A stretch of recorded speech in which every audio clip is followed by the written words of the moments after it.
bracing, okay? Bracing is the foundation of all the movement that you are going to do. The more control you have in the center, the more control you have with your limbs, with movements, with moving your body. Everything starts with a proper bracing mechanism, okay? We're gonna have Emily here bend her knees. This is gonna be the very foundation of you making that mind-muscle connection with your bracing pattern. I'm gonna have her, quite literally, just poke herself in the tummy until she feels a little resistance against her fingers, right? If you've ever had the risk of somebody punching you in the tummy or getting hit, you will bear down in order to resist that impact. This is what we're looking for here. So she's literally just poking herself in the tummy to make sure that there's some resistance, and then we're also looking for a little bit of resistance underneath her lower back into the ground, okay? This is the very basic of you connecting with those muscles, okay? From there, we will start to add movement, okay? So she's still poking her tummy to make sure that everything stays tight. Breathing, you're not so tight that you can't properly breathe, okay? You should be able to inhale and exhale normally. From here, she's gonna lift one knee up into the air, keeping that bracing mechanism, and then put it back down. Can she maintain that bracing throughout this movement? Then she'll lift the other leg, put it back down, and keep alternating, right? You'll do this for a few reps. This will be part of your warm-up.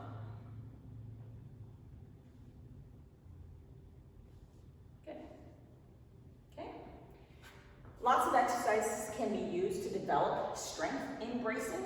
The very first one I like to work with is the wall dead bug, okay? We use the wall to help you create tension within your body from an external source, right? So she's gonna place both palms on the wall, lift both legs up into the air, and again, start creating that tension. She could take one hand off and poke herself in the stomach to make sure that everything's nice and tight. Again, the lower back is shoved down into the floor. You don't want any space underneath there. Keeping that tension in the wall, she'll start with just an isometric hold, right? The isometric hold is the easiest way to start creating tension because you're not challenging the body with movement, okay? Take a little break. Done properly, this should be fairly stressful, right? You want to bear down enough that you really feel it, but not so much that you're holding your breath, okay? The next progression, she'll again push into the wall, and now we're just gonna add movement. So both knees start up in the air. She's shoving into the wall, making sure everything is nice and tight. From here, one leg will go down to the floor and back up, keeping the other one nice and still, and then the other leg will go down and back up. As we're doing this, we're being very conscious of what is happening at our lower back. If we feel any type of pelvic shift, that is the end of our range of motion. So you have to earn the right to go all the way down to the ground. If you start out and you're moving your feet 2 to 3 inches, that's your range of motion. Develop more strength and then earn the right to go down. Beautiful, take a break. How's that feel? Hard? It's fun. All right, so the next progression is challenging it with a longer lever. So we're gonna straighten the legs. You might be limited by your hamstring flexibility. That's fine, straighten to your capability. It's just a matter of lengthening that lever and creating more weight on your abs. Okay, so we're gonna start with the knees bent.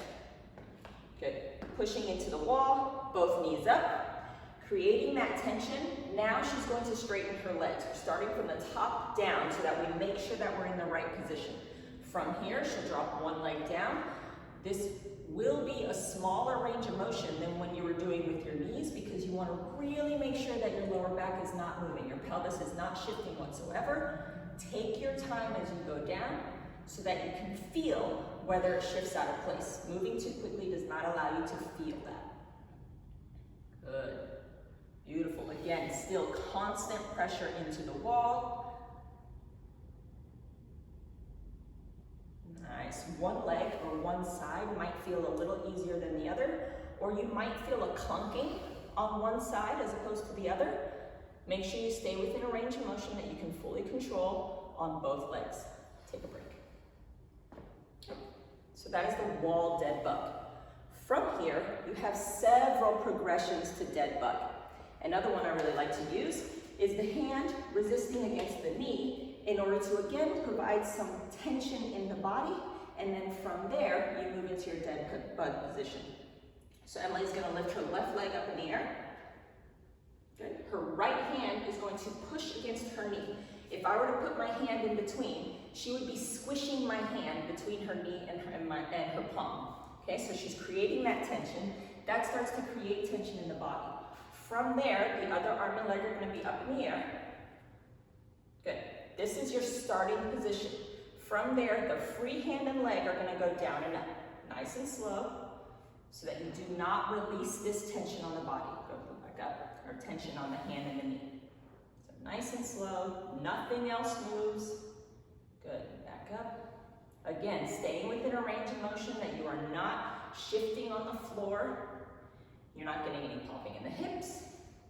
And you can maintain tension between the hand and the knee. Good, go ahead and rest. You would then switch sides, and again, the final progression would be with straight leg. Okay, from there, we have the regular dead bug. Go ahead and slide down a little bit so that you can get through that full range. Okay, regular dead bug, again, starts up in the air. So arms and knees up in the air. Good. Again, we're filling up that chamber. Now you are responsible for creating that tension without any assistance. So again, if you need to poke yourself in the tummy in order to make sure that you're there, go ahead and do so, okay? We're gonna start with the knees bent. The easiest way to start this is to just move one leg. So one leg down and up. And pull it back in. Beautiful. Again, watching for any pelvic shift. Okay. The progression from there would be opposite arm and leg going down. This requires a little bit of thinking, so take your time. Move slowly so that you know you get it right. You don't want any other limbs drifting as the ones that are supposed to move are doing the work. Beautiful. From there, we would straighten the legs. Again, starting out with just the legs. Let's do the legs first, that's fine. Good. Okay, we're working on the progression, so we're gonna start with just the legs because now we've increased the lever, making it a little bit more challenging. And then we would finish with opposite arm and leg. Good. Again, move slowly so that you can feel if anything is shifting.